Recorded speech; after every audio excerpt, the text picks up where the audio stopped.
Greetings and salutations, this is Jason Silverain and I'm back with another video on the Last Federation. Now, I'll be posting this video at the same time as my previous video on this, as it's been 6 hours since I recorded the last video, and I've now had a chance, after completing a single game, to get a proper in-depth look at this. I kind of took my time and decided to meddle a little bit and try different things. Now, if you've not seen the first video, I recommend it. It kind of goes over in detail what's in the game, what's in the DLCs, and the first sort of 20 minutes of gameplay. Though it is a 40-minute video, I kind of went through all the menus and such, so it does take a little while. Now, this video, I'm kind of just going to do a quick list of pros and cons of the game, just so as a sort of, if you can't watch the other one just to get a feel, this will just give you a quick list of what I like, what I don't like. And remember, this is just my own opinion. There may be elements you don't particularly like, but these are the points I'd like to make. Okay, pros. First of all, it's got a very nice settings. The only thing I found was lacking in the settings was possibly a auto-detect settings for the graphics. I'll quickly go through. As you can see, you can change the controls. There's lots of nice little things you can influence. You get quite a few different graphics options. You know, audio can be completely disabled, or even you know, just put up and down on the slider, and extras can be unlocked. You can reset tutorial messages, you know, and even change the save directory. So it's all quite thorough. Not to mention the tooltips are really good.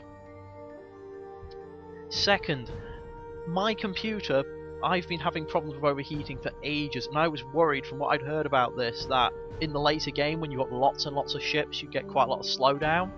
Now, I was playing on easy, so the most ships I really got on the screen at once was approaching 120-ish, I think.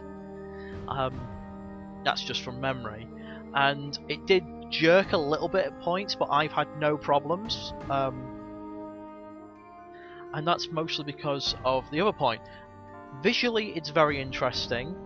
It's a nice mixture of 2D and 3D. All the races look very unique. Each have their own style of design. Their ships are also very unique, so it doesn't take that long till you start, you know, identifying the different ships of the different races. Obviously, this becomes a bit more handy when you encounter one race more than another. The music is very thematic. Not many games have this sort of space opera themed music, which I quite like because, as I said, not many games do it. A lot of games just go pure into techno or into like rock or even like western, go for like a space trucker theme. So I'm very fond of this music, and I know you're probably just going to be hearing this intro loop a bit, but the game itself has lots of different music. The combat music got me very hyped, very excited.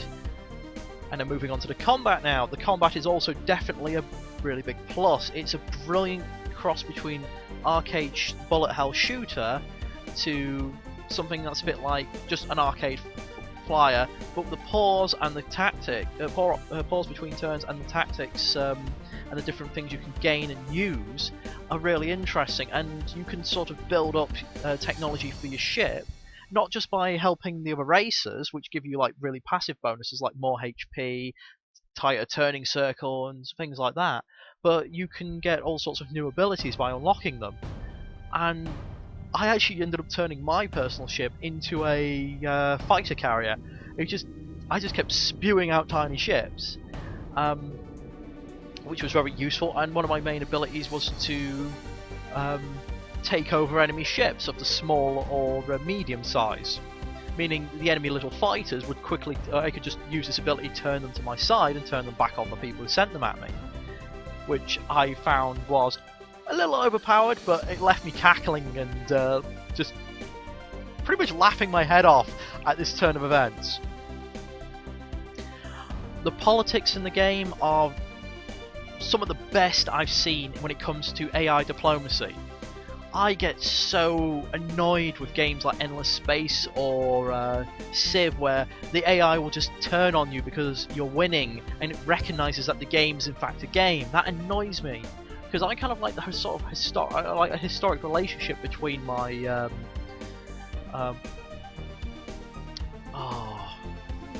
allies, possible allies, fellow neighbours. I mean, this is why I'm a big fan of things like Crusader Kings, because it doesn't punish you for doing well in the game.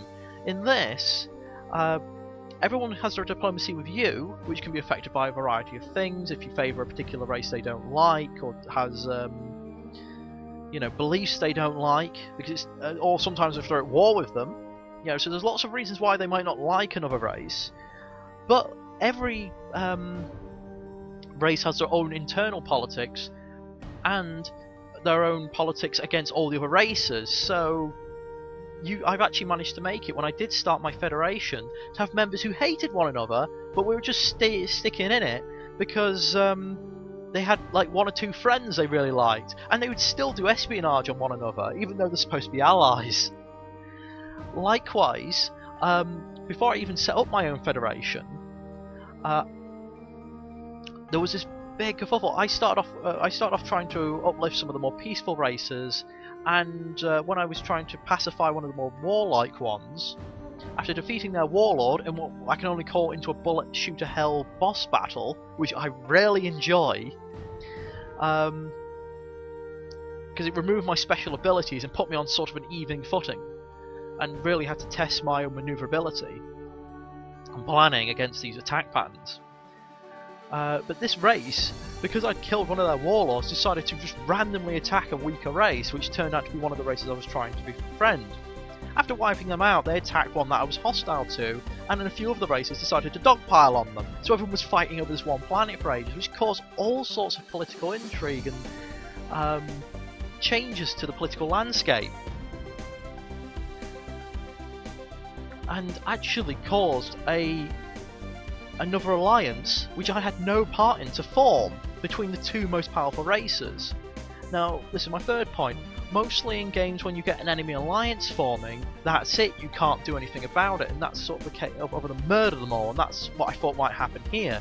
It was two races that each had 3 planets. After a series of war with neutral parties, one of them got knocked down to a single planet and was eventually wiped out. This actually caused the alliance, the Solar Axis alliance, to break down because it only had now 1 member, which then meant that member could be sort of coerced into joining my federation, which had now picked up during this time period. So I just love the fact that you're given a goal, and this is the same with most Arkham games. You are given a goal to do in the game, but they're very, very fluid and very open of how you meet that goal. And hats off to them for actually doing a political system which feels organic.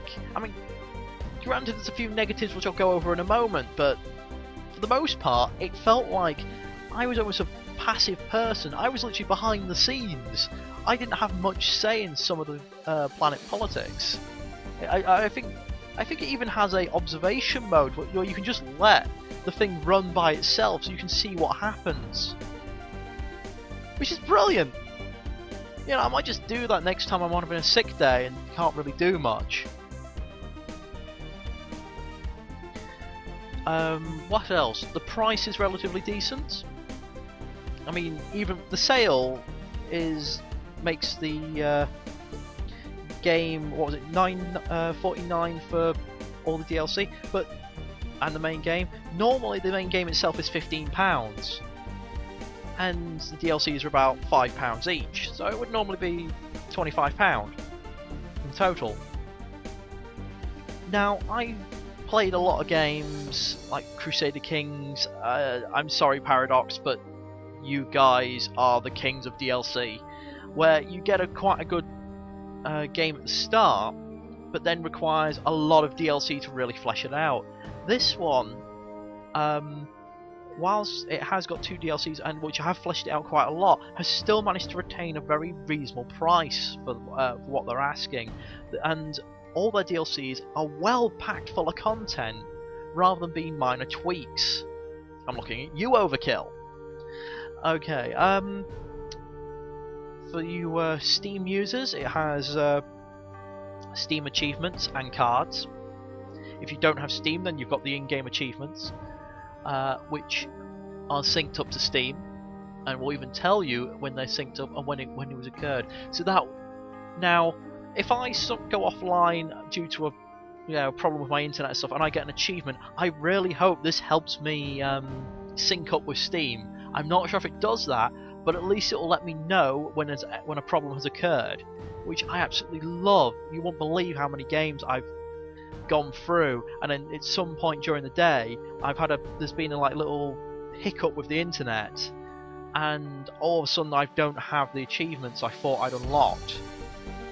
And I've got no will to go through the entire game again, because it's one of those you must do all the side quests or something. So there's no way of really trying to get it again. So that's probably a chance of sorting that out. The DLC also had new game modes, which I haven't tried yet, but if they're as interesting as the main mode, it's going to be quite fun. Now, oh yes, one more before I start on the cons. Arkham Games have been patching this quite a lot, which is really nice, and it just goes to show that their games are not dead. I think they've had over 20 patches now. If you check their website, they have a development log, which is really handy, so you know what they're doing, and the wiki goes into a lot of detail about everything, and it does have a supporting wiki for help. So it's got a lot of support around the game, and heck, Steam has actually quite a few guides as well. Ah yes, that was a point I almost forgot. It's available on Steam, Good Old Games, and Humble Bundle. Part of me says go for the Humble Bundle, could donate, because charities and such. I personally got it over Steam, thanks to a gift Steam key from Erik Johnson, the PR and head writer of one of Arkham Games. Which again, thank you, sir. Now the cons. The game does kind of guide you in with quite good tutorials, but when you get about an hour in, when you really start getting to the meat and bones of the solar system map, it really does start getting a bit complex, and I'll just show you.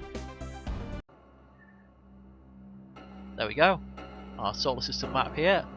I mean, there's quite a lot going on, as you can see, and it really does start telling you everything about a planet, but it does start getting a bit overly complex, and I found myself just ignoring a lot of the information I could have had.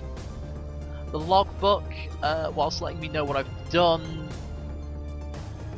oh, you can click on them for a bit more information, but oh, I wish there was a sorting option there. I do quite like the computer advisor, but again, just looking at it is a little. I mean, you kind of have to stop, and it makes it very hard to skim read just because of the way the little boxes are laid out. However, I do rather like the interface in general. I mean, it's very thematic. It looks good. The Federation process is also very handy, just letting you know what you need to get people to join you. You have this little power grid of just who is actually the most powerful, which is really handy and lets you know where issues may lie. Also, very much nice race relations chart. It's quite handy. If you need more detail, you click on them and it lets you know just what they don't like and do like. It took me, I actually missed the detailed intel bit for a while. I just didn't realise it was there. It took me a while looking for it to see how you could customise your ship. Now, it might just be me because I found lots of special abilities, but I've not found many weapons. only seem to have these 4, which is a little disappointing. Maybe there's more in the game, I just haven't found them yet. But when it comes to abilities, there's a lot, though 1 or 2 of them are a bit useless. I mean, they give you cover, but when you could just spawn fighter ships, those ones just don't seem very useful. It tells you armada strength, so these are all very handy, but I found myself just not using them.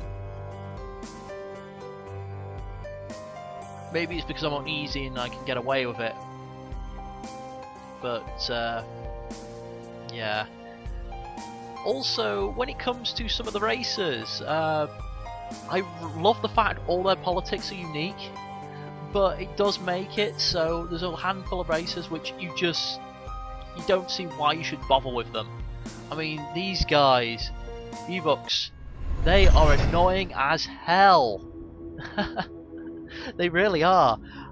They are little paranoid scions, basically. They're telepathic, and they get really annoyed with you for meddling in their politics. And also, I was trying to figure out how to get votes with these guys. Let's go to the elders. And try bribing them and such, but I just didn't know how many votes I needed or what I could do with them. So they were quite awkward. But then you've got chaps like these guys. Oh, I've gone to the wrong screen again, sorry. The warlords, who have a very nice little leverage system, but you have one like planetary warlord and a load of secondary ones, and you can challenge them to duels, and you know, they act as boss battles and you can kill them. And it gives you leverage with the other ones because they respect your combat ability. Or you can directly trade them prisoners. So that's kind of interesting. But then you're at risk that one of them, the one that you get all the leverage in, will get killed by the others because politics. You know, Klingon promotion. But yeah, it's a little pro and con, but some of them really, I guess it's to help newcomers, and then you people who are more experienced in the game will kind of go for these races that are more difficult to befriend. But in the early starts of the game, just some of them you're like, why would I bother, and just murder them. So I guess it's not so much a bad point, just more of a neutral one. Maybe make 1 or 2 more help tips for particular races. Now, Total Biscuit mentioned that you can get things like planetary details, but again, sometimes you just don't get. There we go. Wow, there's so much information, which is awesome, but it's a bit of an information overload. It gets a bit difficult to tell what's important, or you know, just it's a case of, well, is more of these good? Do I need more of them? Do I need less? I don't know. It's like 25 squadrons. How many units are in a squadron? I think it's just the case of more is better. That's all you can really say. I mean, even when you've got this for the racers, you've got decent, great, and such. I ended up getting these medical up to like superb. It was like somewhere in like 200, 300. And these guys kept having like medical drug trial problems where it would kill off most of the population because it would make some sort of super disease, and I don't know what was causing it. I didn't know how to combat it. Looking into friendly acts, you can help them research particular technology. And I really like the fact how technology is grouped into particular types. But it was part of me was like constantly looking for what can I do to stop these guys from constantly being murdered by these super diseases, these medical drug trial problems. And I just could not find an answer, and it kept coming up over and over and over again, and I could not figure out the cause. So occasionally just things seem to happen. I don't know if it's just a random number god decided to smite me today, or if there was just something I was missing. Again, the tooltips are all very helpful, but it just feels like sometimes there's just a bit too much going on, so it can be quite intimidating. To be fair, I found that I could just ignore a lot of the information and just go with murdering pirates and to make everyone like me, because everyone likes it when you murder pirates. You can actually run out of pirates. And that leads on to another thing. You could do various hostile actions, which is supposed to be espionage and such, but everyone knows you've done them. Sometimes you do friendly acts, like, oh, I'm helping these guys out because they're having a medical crisis. But then, you know, you'll get a random race hating you because you're helping them. Granted, a lot of the time, if a race is in your alliance, in your federation, sorry, you don't so much have that problem. It's more of an early game problem. But it just kind of got a little annoying. Now you'll see like there's lots of these little space stations about. There seems to be a cap on how many you can have, and I just don't know how many there is. I don't know what affects it. Some of the races just would not let me make any more. I mean, this kind of makes sense. There's loads of them.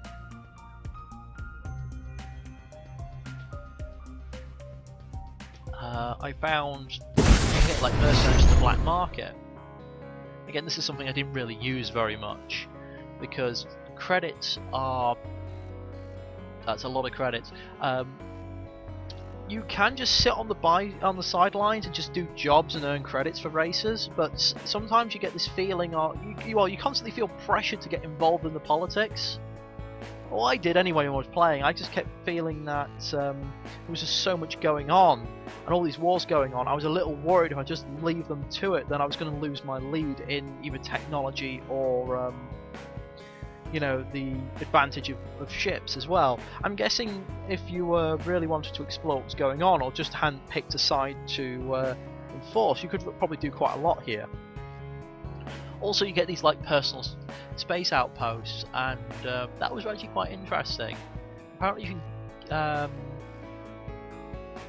gift them, but part of me was wondering, is it really worth it, given the time? Again, it's all stuff that might be maybe just because I've not played the game that much, feels a bit intimidating and doesn't really have, to me. Well, I like the fact the option's there, but I don't know if it's a valid option. I guess it's you just have to play games and experiment. And one thing I will say I didn't realise I could do, but is kind of a, again, neutral, maybe positive point. You can actually bring races back into the game as long as there's still pirates of them and forced off the planet. So if I'd known that sooner, I probably would have helped take over a planet or two for one of the races I was trying to uplift. But because I didn't know that sooner, I didn't have the option to do it. Because I'd already murdered them by accident. Because you don't really know which pirates you're attacking. I mean, there was like 8 different pirate groups, and it just happened to kill the one that I probably wouldn't have wanted to kill. Other negatives to think, possible negatives or things to consider. Games take a long time. I'm just going to say that now. Unless you've like really got this down, it's going to take you a while. I mean, it took me 6 hours for my first game. Granted, there's a few things I would do, and I must admit, in the last hour of the game, it did get rather repetitive. I just found myself murdering pirates over and over and over again, just to build up that rep. And there just seems to be no downside to it. And even when you've got this alliance against you, as you can see, I mean, they're still in the positives. I mean, that one's positive. It actually really loves me still. So, yeah. Again, also war. Sometimes you just see these little ships just fly around a planet, just shooting one another and blowing the hell out of each other. But you've got no real control or idea of what's going on. I mean, it's interesting. It makes the galactic map I just looks alive. But again, it's just not knowing what's happening. These numbers going down and going, oh, crap, that's bad. Oh, alternatively, I've just got to get the tool in just the right place.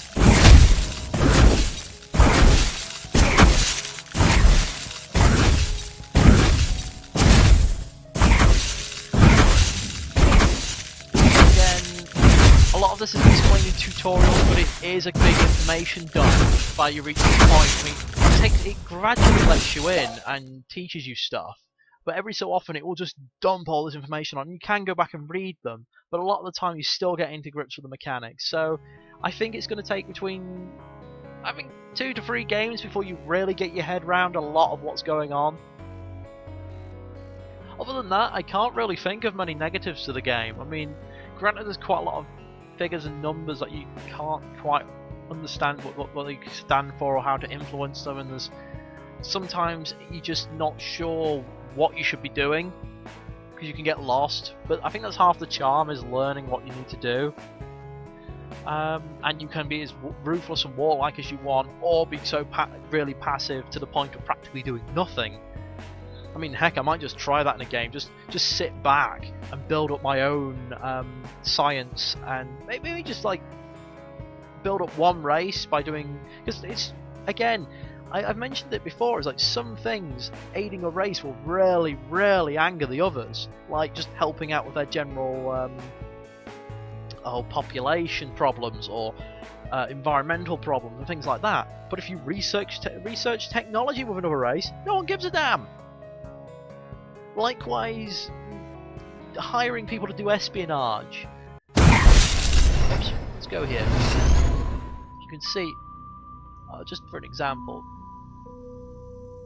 everyone knows I've done it. I'm using spy probes, for God's sakes. How would they even know it's me? Why not blame these guys? I mean, these, the chaps I'm undermining do, but everyone else knows it's sort of me, which is really annoying. So, again, it's like, it feels a bit hard to do things discreetly. I mean, the most discreet thing I found you can do is uplift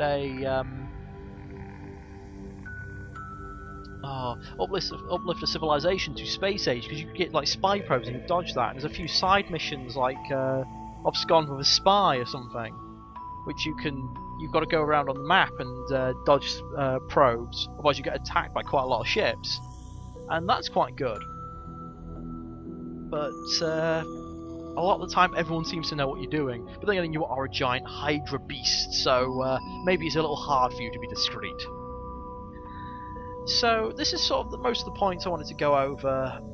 I feel like I have not really got enough downsides, almost. I feel like this might be a bit biased, but I honestly can't think of that many downsides to this game. I really enjoyed my time with it. I was left a little clueless at points, but I was never left bored.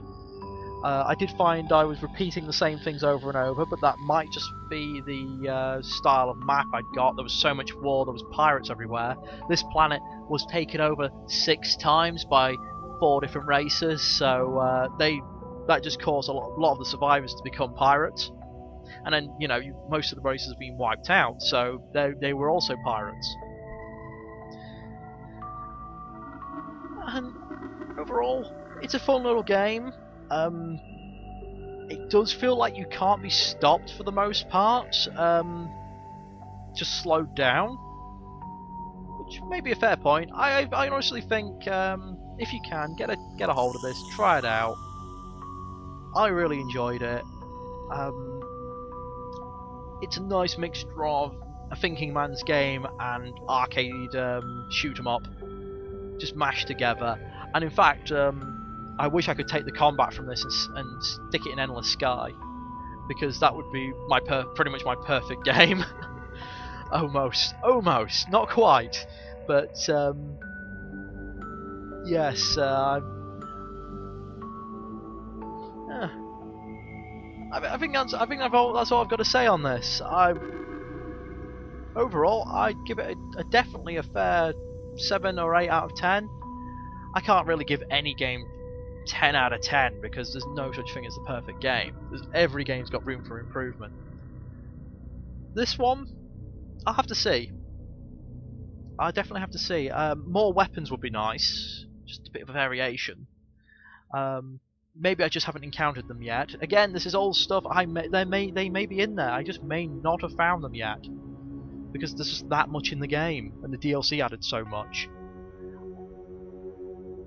An option to actually change your flagship design would be nice as well, but I guess that would take away from the fact that you've just stolen a prototype ship from one of the races at the start. But thank you for watching. I hope this helps, and well, I hope to see some other people make videos on this. I'd be quite interested to give them a watch. And have a good day all.